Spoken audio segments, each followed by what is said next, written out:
Open the pod bay doors, Hal. I'm sorry, Dave. I'm afraid I can't do that. We assume that's the Bahamas. 544 miles per hour, 46, 56 degrees.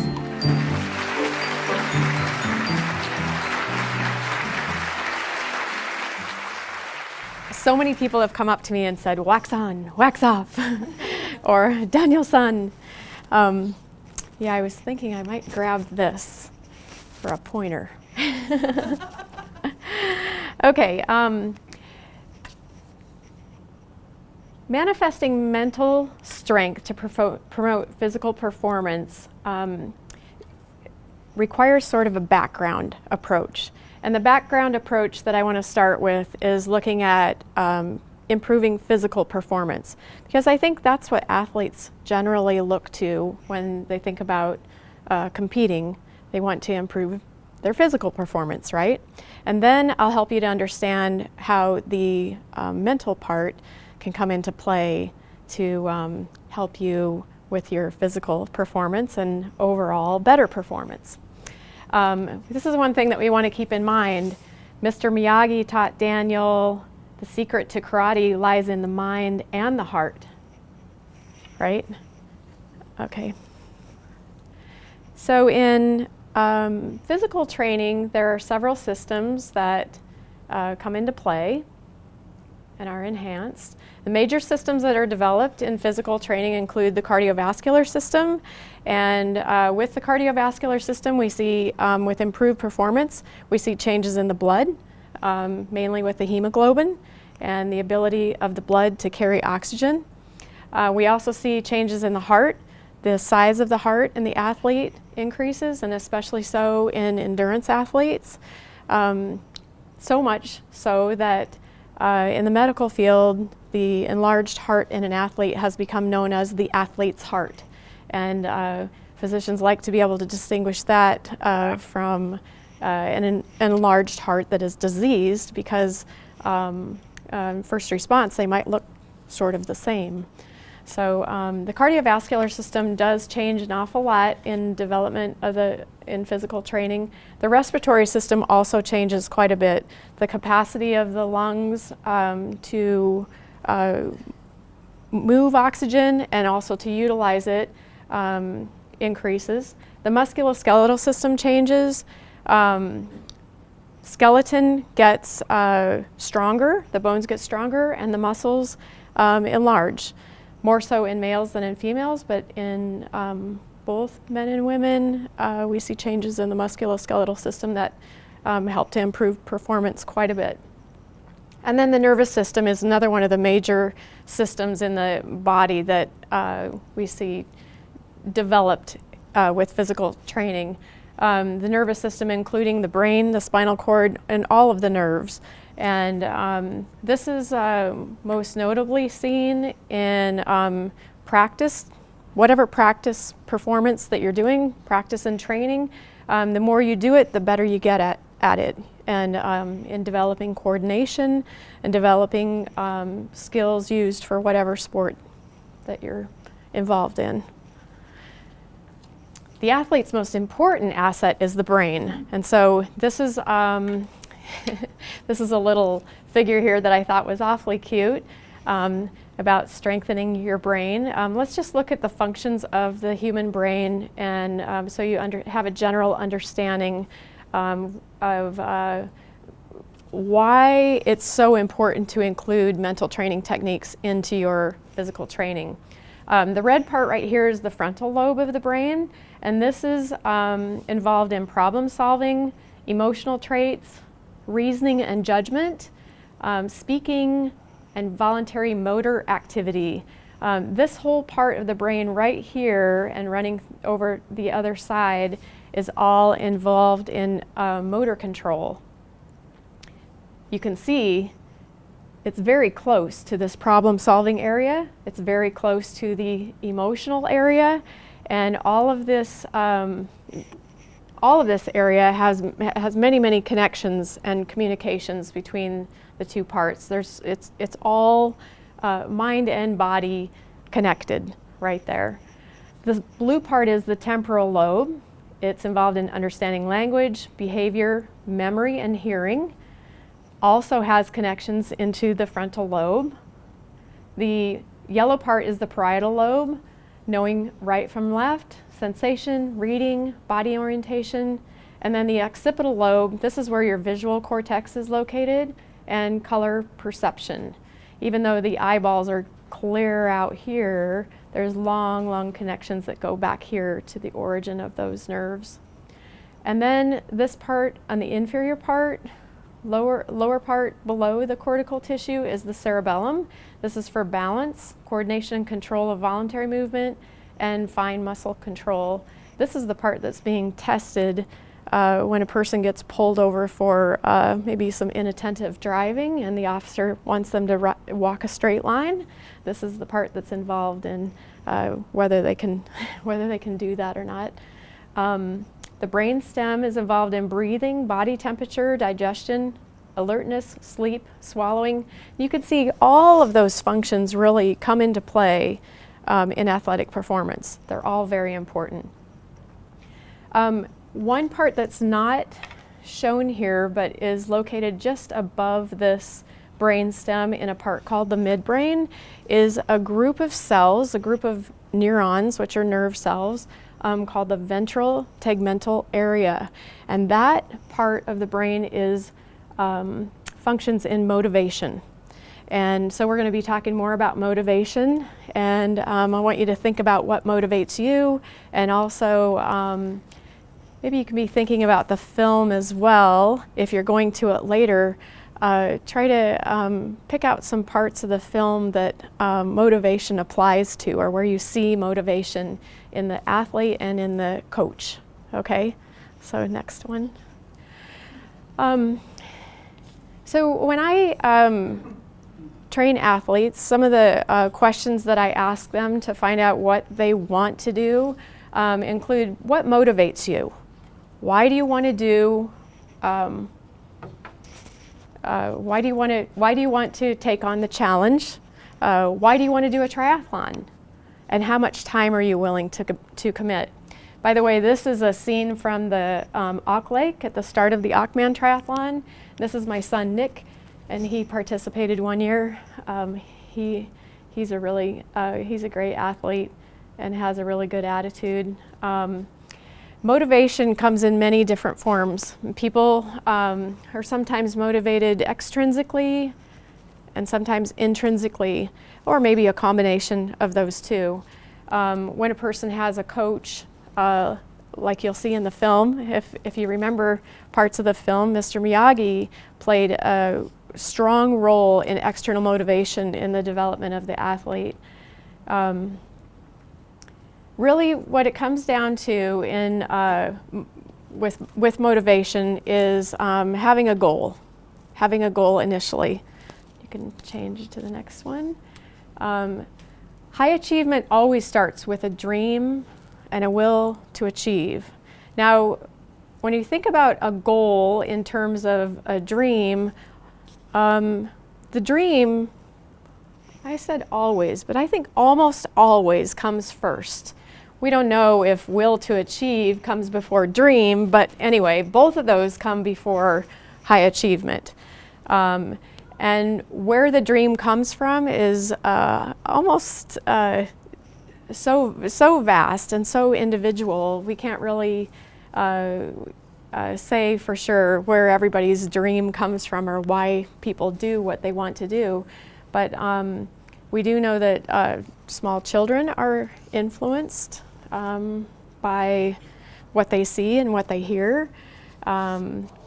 Dreams can come from watching, remember the TV series, ABC TV series, The Wide World of Sports. I think a lot of dreams might have been born that way in the 60s, 70s, 80s, maybe into the 90s too.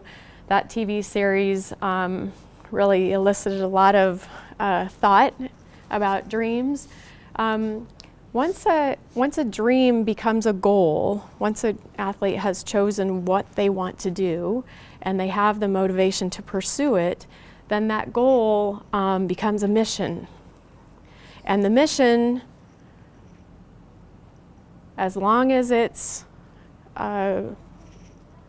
carried out day after day, month after month, and maybe year after year, it can become a passion and turn into a situation like this. Get up every morning, remind yourself, I can do this. You can develop motivation if you don't feel like you have motivation. I know a lot of times athletes say, I just don't have the motivation to do this. I don't have the motivation to get up at 5:30 in the morning. I don't have the motivation to go to the gym. You can develop motivation by just making yourself do something over and over. So the act of repetition and just having some mantras like getting up in the morning, I can do this, can help you to be motivated. And those neurons in the ventral tegmental area, they will change over time. They will become more responsive and more active. And this has been shown on MRI studies of the brain where changes can take place in the ventral tegmental area just by thinking about what you want to do or thinking about what you can do. Okay, we'll go on to the next one. High performance athletes have a can-do attitude. This is an athlete from Austria, Yvonne van Vlerken. She's an Ironman triathlete. She now holds the record for the most times that a woman has completed an Ironman distance in under 9 hours. So far, she's done it 10 times. She really does have a can-do attitude. I've followed Yvonne van Vlerken for quite a few years now. I met her in Kona when my husband was doing the Hawaii Ironman, and Yvonne's boyfriend was doing the Hawaii Ironman. So we watched together. I had met her at a 10K race the week before. She won the race, and she was sitting on the curb, so I just sat and chatted with her. But anyway, I followed her for quite a few years, and I found that she really does have this can-do attitude, more so than probably anybody I've ever met. She decided that year that she wanted to do Ironman triathlon, and the next year she was doing it. Okay, the next one. Okay, so like I was saying, if a person doesn't have or doesn't feel intrinsically motivated, but they want or they dream of a goal, they want to have a goal or they dream of it, it can be developed. It takes a lot of work, but mental fitness can be developed and it can be nurtured. The person must have commitment, confidence, and patience. And I'll talk about each of those next, okay? Commitment to a goal. Let's talk about this one first. Commitment to a goal is a case where a person follows through, mentally follows through on a goal after they first said that they wanted to do something. So it's not just saying you want to do something or you want to be something, but it's following through on it, right? I made some notes here about commitment that I wanted to read. Accomplishing big goals requires unwavering commitment. Commitment is simply doing what you said you'd do well after the mood you were in, you said, it has passed. Carrying on with your goal for weeks and months, perhaps years, demands unwavering dedication and discipline. Total commitment to your goals, which is a mission, eventually produces passion. Okay, on to the next one. And confidence. Believing that you can achieve your goal is an important piece of the puzzle. Sometimes people set goals that are too high, and if the goal is so high that they can't believe in it, it's pretty difficult to achieve. So goals need to be set not as wishes, but as realistic steps that are achievable. This is a picture from the Achman triathlon, and I thought it really captured that whole sense of confidence. These two individuals were racing it out to the end, and they knew that they could do it. Actually, Tara was ahead. She was farther ahead than Jim. When Jim saw her, I think right then he knew that he could catch her. He knew that he could do it, and they just had fun with it. So. And then patience. Patience is probably the biggest key to mental training and the biggest key to performance enhancement. Athletes like to think that they can, often like to think that they can get better quickly, and that maybe within days and weeks of practicing they can see results. But in true performance, in true peak performance, a person has to work not just days and weeks, but months, years, and sometimes decades to really see good progress. And I chose the swimmer's image because this is in the life of a triathlete. There's not a sport, in my opinion anyway, that it takes more patience to develop than swimming.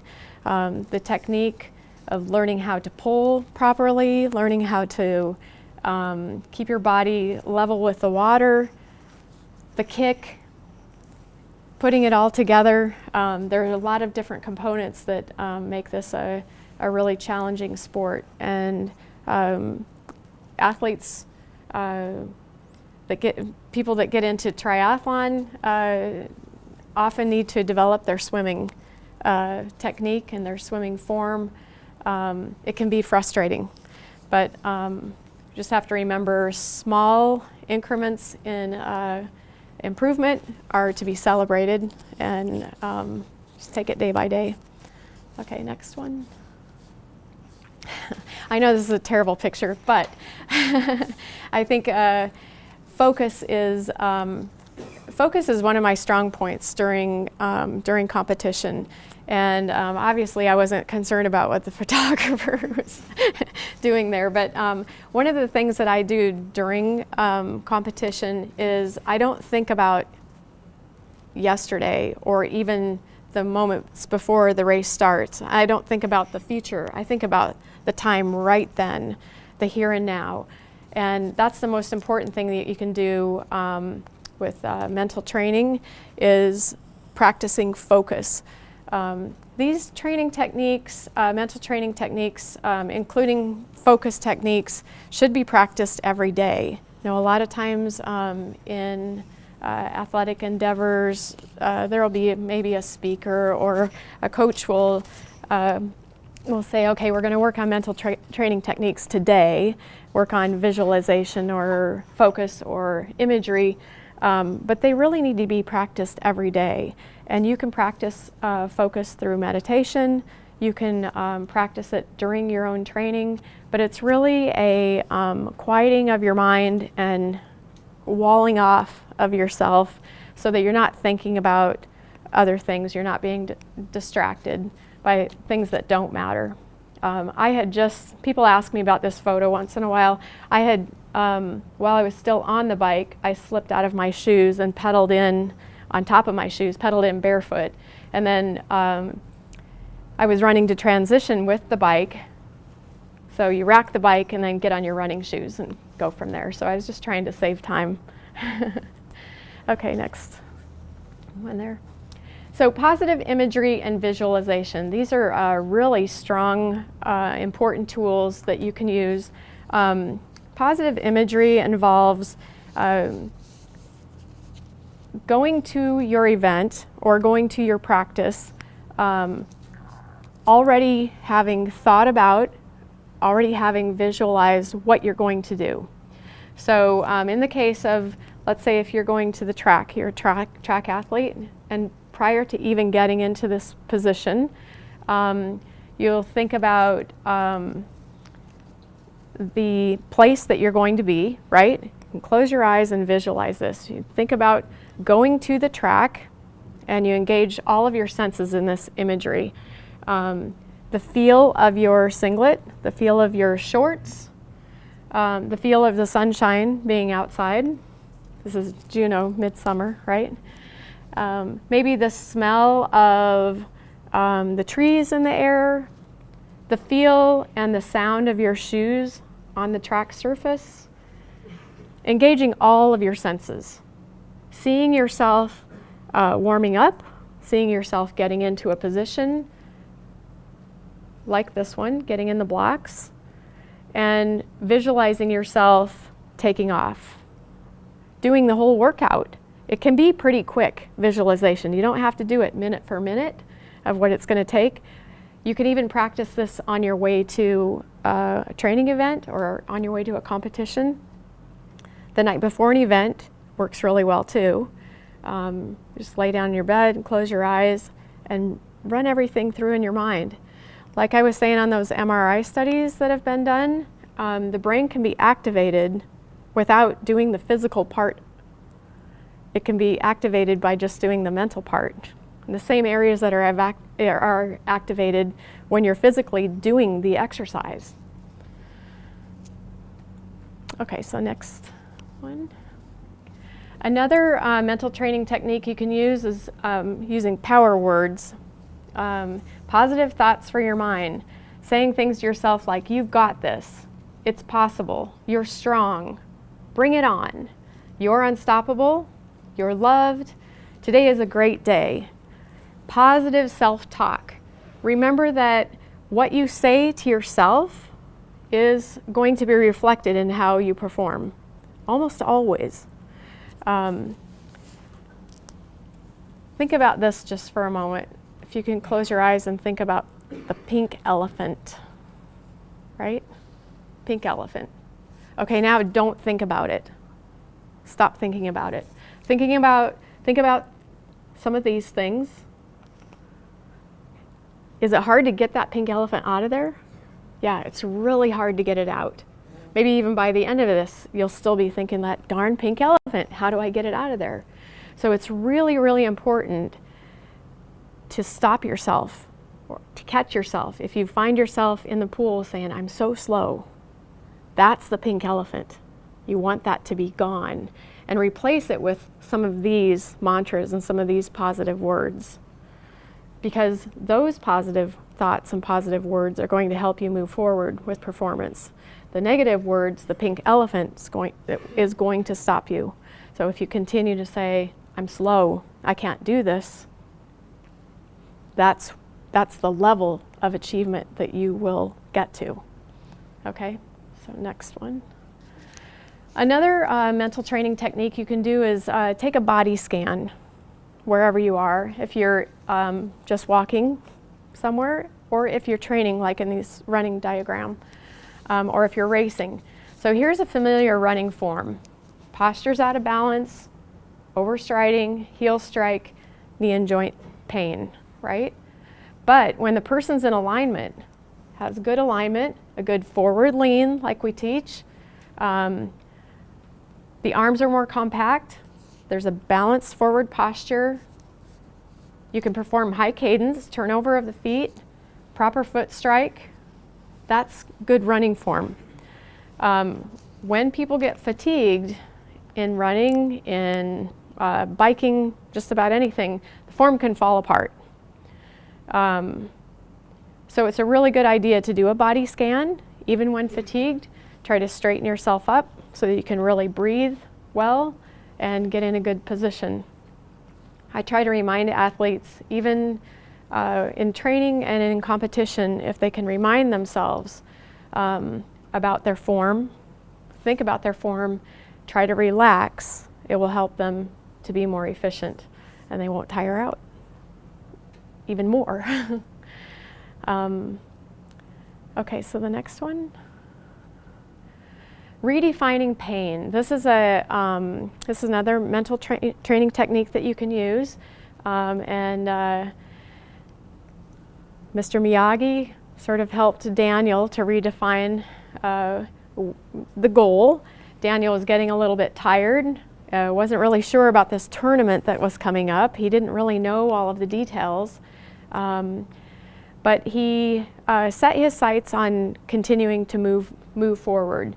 And he redefined his pain in terms of effort.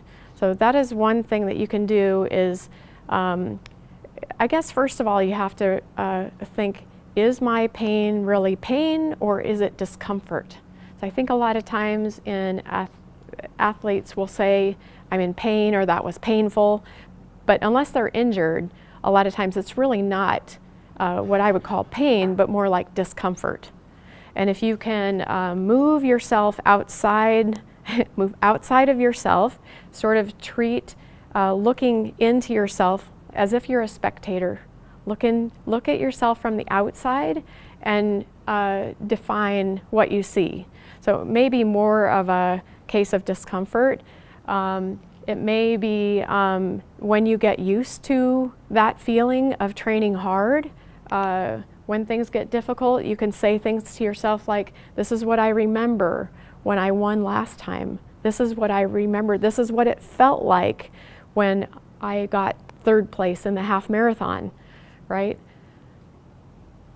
Maybe Daniel doesn't know because he hasn't really experienced a lot of pain until this situation, but he'll be able to revisit that later and know that he can handle it. Okay, next thing. And I think probably one of the most important things that you can do in mental training, a lot of people don't think of this because they think of mental training techniques as individual things that need to happen, but as a group, I think surrounding yourself with positive people is probably the most important thing you can do. If you're around negative people, you're going to hear the negative things. It's going to be sort of that pink elephant coming in. Try to change it around as much as you can. Analyze, but make an effort to be surrounded by positive people. Okay, next one. And then finally, just having that confidence to know that if you decide you can do it, you probably will do it. And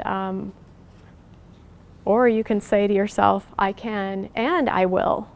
Watch me. Okay, so that's my presentation. If you have any questions, I'd be happy to take those. Okay, so if you're going over to watch the show, I would encourage you just to look for some of those mental training techniques I talked about. Look for the things that lifted Daniel up and the things that might have brought him down a little bit. And look particularly at his motivation. One thing I didn't talk about in terms of like what motivates you, thing that motivates a lot of people. Daniel is interested in a young woman in the film, right? That can play a large role in motivation. And then another just takeaway is when you go away from this and think about what your goals are, try to really break them down and ask yourself why. Okay, so say you have a goal to complete a half marathon, right? Then ask yourself why. Why do I want to do that? Is it to impress other people? Is it to impress yourself? Is it to get in better shape? Then ask yourself why. Keep going back and say why. Then it will really help you to understand what your goal is all about, what your motivation is. And then you can start attacking it and try to use some of these mental training techniques to your advantage. Okay. So, oh, good. What kind of like advice do you give? Like, so for me, I'm moving into my almost 50 kind of range, and your body changes and things start to happen that are different, and your metabolism changes, and that's been kind of the big challenge for me in my life, and I think for lots of women and maybe men too. I don't know. Was they age and move through, and their body doesn't do the same thing that it used to do. What advice do you give to people going through that? Well, I think that one thing the aging athlete has to do is kind of step back and realistically look at what we have to look at what our goals are. See if is it really realistic for me to hit a certain time or whatever, to do whatever, and decide if it's something that can be accomplished. It may be that you have to just like step back and say, maybe I can't do what I could do when I was 20 or 30, and that's okay. Be okay with it. On the other hand, there are some athletes that are still achieving, still breaking records well into their 50s. So it all kind of comes down to what you really want to do and why you want to do it. And if, one of the things that I put on that slide in the beginning, I asked people, how much time are you willing to commit? And if you honestly answer that question, that pretty much answers what you're going to be capable of achieving, because you have to put the time in. Thanks. Mm-hmm. Okay, any other questions? Good luck putting your mental training techniques to work. Thanks for coming.